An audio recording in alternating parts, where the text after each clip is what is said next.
کابل حکومت وایي 2 ساعته وروسته پوه شول چې امریکایانو د باګرام هوایي ډګر خوشي کړی دی. د باګرام پوځي اډې نوی قومندان وایي چې کابل حکومت 2 ساعته وروسته وپوهېده چې امریکایي ځواکونه له باګرام اډې څخه وتلي دي.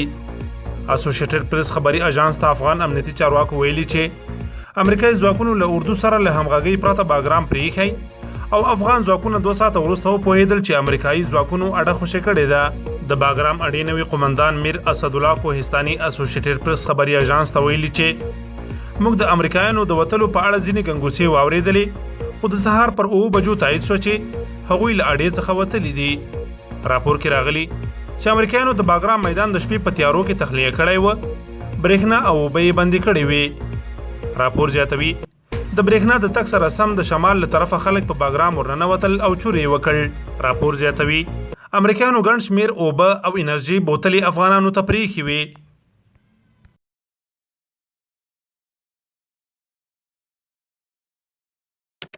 دا که ستاسو لومړی راتګ وي، هیله ده زموږ په چینل کې ګډون وکړئ او د څنګ بټن یې هم ووهئ.